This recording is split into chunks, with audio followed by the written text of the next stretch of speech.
Salisikin ninyo ang mga kasulatan sapagkat iniisip ninyo na sa mga yaon ay mayroong kayong buhay na walang hanggan at ang mga ito'y siyang nangagpatotoo sa akin. So, tinawag nilang infallible book. Pag sinabi kasing infallible, hindi maaring magkamali. Sigurado, tiyak, o walang pagkakamali. Sa ngayon, ating tutuklasin kung ito nga ba'y infallible book. Ayan. Ngayon, sa ating pagsisimula, naisip mo ba kung anong sagradong libro ang iyong hawak? Dahil marami naman tayong mga hinawakan ng mga libro. Di ba ho? Ang Biblia ay tulad ng isang libro na may pamagat na ang Biblia sa Tagalog, yung iba, Biblia, yan, na ito ay nangangahulugan sa orihinal na ang ibig sabihin lamang ay libro. Marahil nakarinig kayo ng mga preacher na sinasabi nila na yung banal na kasulatan ay natawagang Bible dahil yung sinatawag nilang suffix and prefix at mayroong nakalagay doon na by. Ang ibig daw sabihin ay kapag by ay dalawa, kapag tri ay tatlo. Kaya minsan sinasabi kapag tatlo ay tribal, sabi nila. Yung isa naman kapag isa lang daw na testamento ay monobol. Yung isa naman, dahil dalawang testamento, tinawag nila na Bible. Pero hindi po yun ang sinasabi na ibig sabihin nito. Ang ibig sabihin lang ng Biblia ay simple na sa orihinal ay libro. At ang librong ito ay naiiba sa lahat ng mga libro. At tinawag itong banal na kasulatan. Yan po ang ibig sabihin ng Biblia. Ulitin ko po, ang ibig sabihin po ng Biblia ay banal na kasulatan. Tinawag din itong salita ng Diyos na ito ay naging pundasyon ng buhay at pananampalataya ng mga tao sa mga maraming siglo. Ang Seventh-day Adventist po, ang kanilang basihan, pundasyon sa kanilang pananampalataya at saka gawa ay walang iba kundi ang banal na kasulatan lamang. Nanggap yung sinabi ni Martin Luther na sola scriptura. Ang sabi niya ay the Bible in the Bible alone.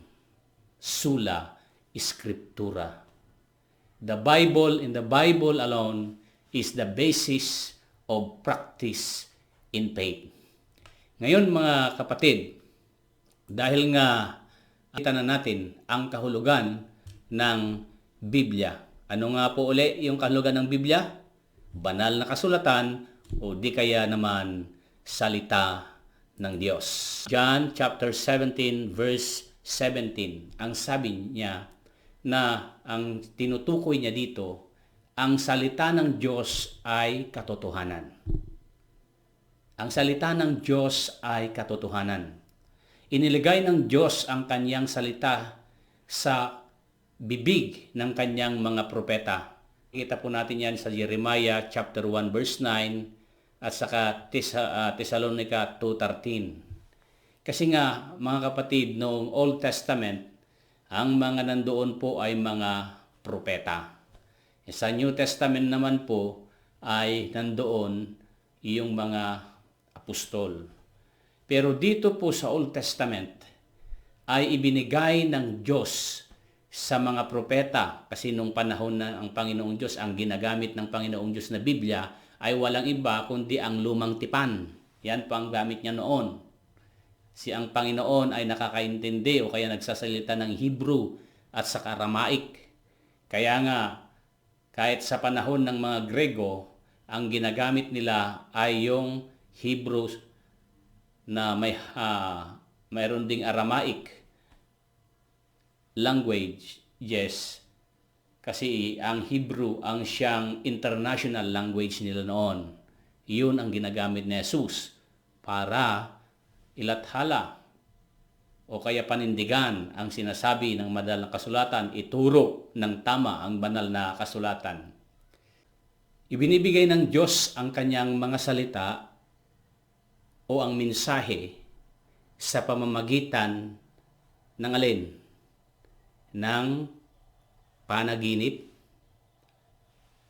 o di kaya'y pangitain. Ayan, magkaiba kasi yung panaginip at saka pangitain.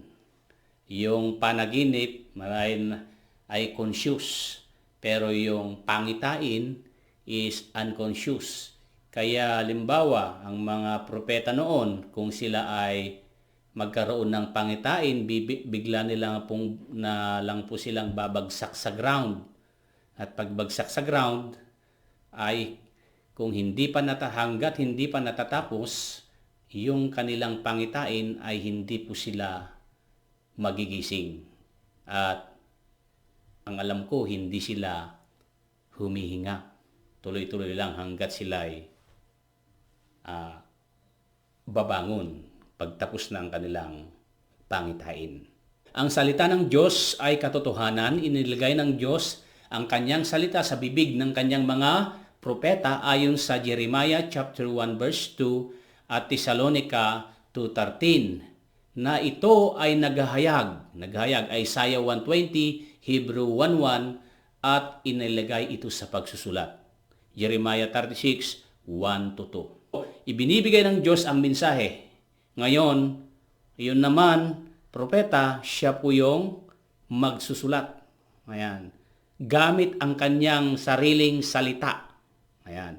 Kapag doktor yung pinagbigyan ng mensahe, di doktor ang termino na ginagamit. Pag ang pinagbigyan ng mensahe ay lawyer, di lawyer ang terminong, hindi maiwasan na may mga terminong lawyer ang ginagamit. Pag ang mensahe ay binigay sa pamagitan ng fisherman, ay expect mo na sa lingwahe ng pagsusulat ng fisherman na ito ay maaring ang kanyang sulat ay may koneksyon doon sa mga salita na kanyang binabanggit. Ang inspired po dito ay yung tao na kinasihan ng banal na espiritu. Patuloy po tayo sa pag-aaral.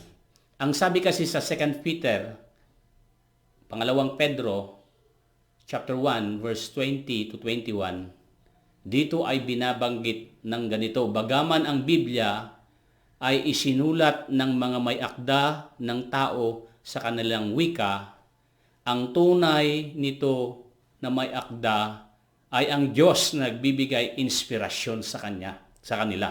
Sapagkat sa pamamagitan ng banal na espiritu, ay sila ay magkakaroon ng inspiration. Ayan. Kaya ang Biblia ay resulta po, mga kapatid, ng divine and human effort.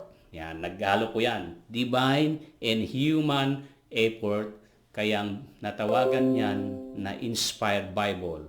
Ngayon, bilang propeta na nabigyan, isusulat ko sa aking salita. Sumakatuwid, ang lahat ng mga mensahe na nasusulat sa Biblia, bagamat ito'y sinalita ng isang propeta, sinalita man ninuman nito, ay galing pa rin sa Diyos kasi sa Kanya galing ang mensahe. Kaya maliwanag po dito. Kasi sa pangalawang Timoteo 3:16, merong binabanggit doon na all Scripture is God's breath. Ay nagagamit for teaching. Number 2, for rebuking. Number 3, for correcting. Number 4, training in righteousness.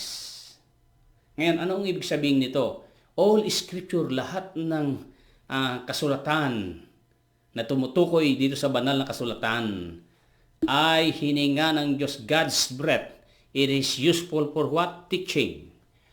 Minsan, kailangan din nating tignan yung original bagamat maraming mga Bible translations na mga versions ng Bible o kaya na lumalabas sa kapanahunan natin ngayon para po makita natin yung deeper meaning bago tayo magkaroon ng interpretasyon, ay pwede nating puntahan yan sa original.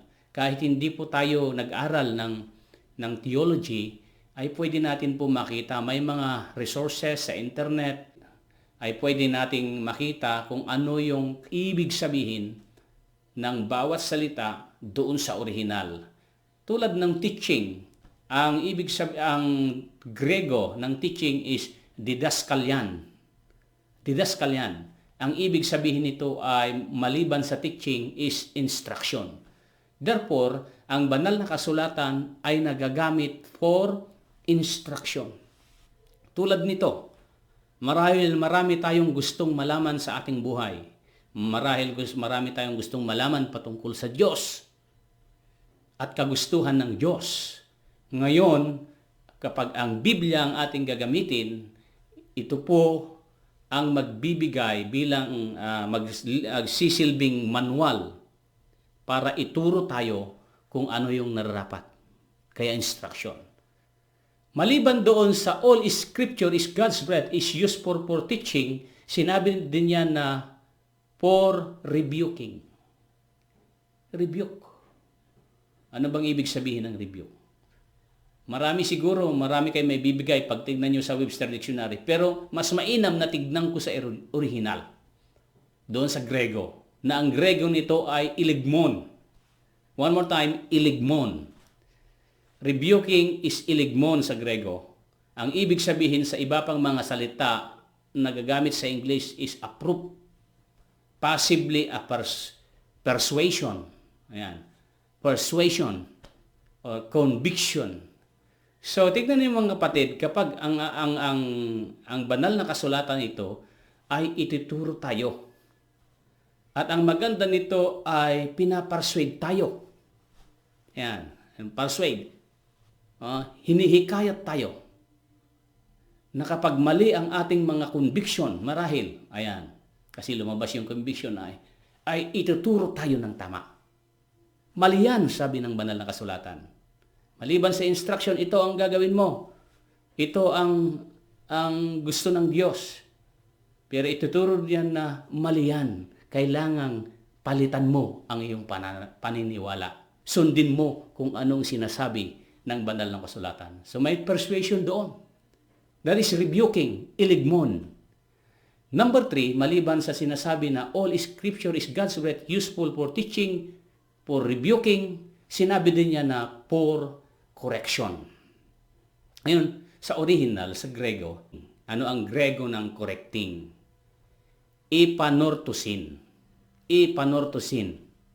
Ang ibig sabihin ng ipanortusin na ating tiniglan sa King James Version na correcting is strengthening up again.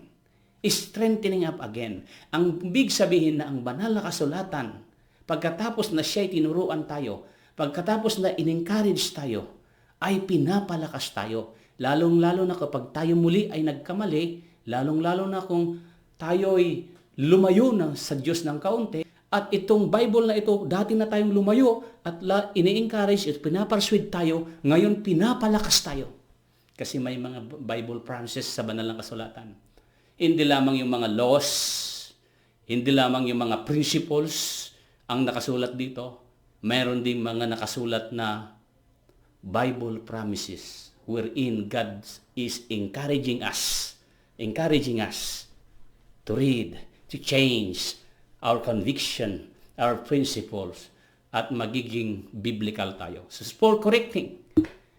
Balik tayo. All scripture is God's breath, is just for teaching, rebuking, correcting, in the last is training in righteousness. Ayan.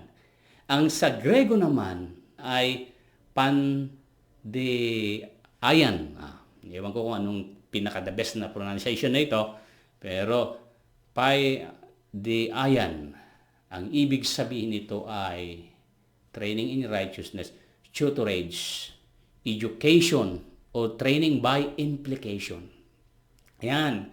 Ang banal na kasulatan, maliban doon sa itinuturo tayo kung ano yung mga dapat gawin, kung paano tayo lumapit sa Diyos, kung ano ang kanyang mga utos, Maliban doon ay ini-encourage tayo na palitan natin yung ating mga dating prinsipyo na hindi nasasang-ayon sa Biblia. Kapag tayo nagkamali o kaya tayo nagkakamali na, ay ini-encourage tayo, strengthening up. Yung last ay ano namang ginagawa? Tinuturuan tayo na kung ano yung ating nalaman ng mga prinsipyo at mga encouragement ng Panginoon ay i-apply natin. I-apply natin. Iyan ay training, part of training. I-practice natin yung ating. Kaya nga ang Biblia, ang tinawag dyan is a foundation of faith and practice. Kaya pero yun, training by implication para lalo tayong maging banal sa larangan ng Panginoon. Kasi nga sa Revelation chapter 14 verse 12, ang sabi niya doon, here are the patience of the saints that keeping the commandments of God. Ayan. Keeping the commandments of God and faith in Jesus. Di ba? Ayon sa akin pong isinulat, ang Biblia ay binubuo ng dalawang pangunahing bahagi. Na tulad ng banggit ko kanina, ang lumang tipan na nakasulat sa Hebrew na una at ang bagong tipan na ang nakasulat sa Grego. Ayan. Parehong nasa isang kamanghamanghang paraan depende sa isa't isa. Pangalawa, ang Biblia ay isinulat sa iba't ibang materyales. Ayan. Bagamat ito ay naibigay sa propeta kasi namatay naman na yung mga propeta, 'di ba? Paano ito na-transfer? Paano ito nasulat? O kaya nasulat na, ang ibig kong sabihin, paano yung sulat saan inilagay, kanino pinasa, sigurado bang na-preserve ba, o kaya maraming pagkakamali, o kaya ano-ano po, marami tayong tanong. Ang Biblia ay sinulat sa iba't ibang materyales. Madalas na sa papiro. Ano yung papiro? English is papyrus. Yun yung dahon po yun. Kadalasan yung papyrus ay nakikita sa Nile River. Yan, yun ang paper nila noon. At ang paper nila noon, yung material noon ay dahil material na ito ay hindi masyadong matibay upang maibahagi ang mensahe ng Biblia sa iba, kailangan itong makopya. Yun ang dahilan kasi nga yun ang papel lang na dahon lang ng papyrus. Kaya kailangan na yung mga scholar, yung mga nakatagpo noon, naka-excavate o kaya yung mga sumunod na henerasyon na mayroong talento sa ganito ay itinatransfer nila para ma-preserve yan. Yan. At ginabayan yan ng banal na espiritu. Kapag yung mga propeta ay ginabayan ng banal na espiritu sa kanilang pagsusulat, possible din na ginabayan din ng banal na espiritu kung paano ito may transfer, di ba? May ibahagi ang mensahe ng Biblia. Di ba? Dahil ang material na ito, ulitin ko, ay hindi masyadong matibay at upang maibahagi ang mensahe ng Biblia sa iba, kailangan itong makopya. Ayan. Maingat itong nagawa. Kapag kinopya ng mga scholar ng Hudyo, ang banal na kasulatan ay mabibilang nila ang mga salita at ang mga titik. Kaya binibilang nila. Ayan. Talagang pinaghirapan nila para maisalibro ang mga kopya na ito. Ayan. Ng mga Hudyo rin ang mga naunang gumawa niyaan. Now, tingnan natin ito. Ngunit noong 1947, ito ang patunay kung gaano preserve ng Panginoon ang banal na kasulatan dahil mayroong isang halimbawa na lang ito. Noong 1947, isang 7.2 metro ang haba ng Isaiah's scroll na natagpuan sa Dead Sea. Ayan. Kasi sa Dead Sea, may mga butas-butas doon, parang mga bato-bato, na may mga kuweba, doon nila inilalagay. Doon nila itinatago yung mga scroll para ma-preserve. Dead Sea naman doon. So, hindi maano doon. Yan. Hindi sa mga buhangin nila inihukay ito. So, napitsahan ito noong ika-2 siglo BC. Tulad ng teksto nito ay ihahambing sa mas maraming mga manuscript, halos makatuwid ay maaasahan. So, kinumpir nila, mga kapatid, no? Yung natagpuan ng Isaiah at doon sa mga manuscript noong araw ay makita naman nila na maasahan. Number 3, pinagtibay ni Jesus ang otoridad at pag-iiging maasahan ng banal na kasulatan sa kanyang mga araw na mabuhay noon. Ang Biblia ay may malawak na pamamahagi. Ito ay isinalin. So, nakita nyo, hanggang ngayon mga kapatid, simula noon, hanggang ngayon ay hawak natin ang ating pong mga Biblia. Dinala po ba ninyo yung Biblia ninyo? Hawak po ba ninyo yung Biblia? No? So, transfer yan sa iba't ibang lingwahe. Iba't ibang mga dialect sa buong mundo. At ayon sa natala ng Bible Society, ay higit ng 1,600 na wika ang dialect o kaya translation ng Biblia. No? Manahin mo from Hebrew, Aramaic, then Greek, and then Latin Vulgate, yan. And then English translation.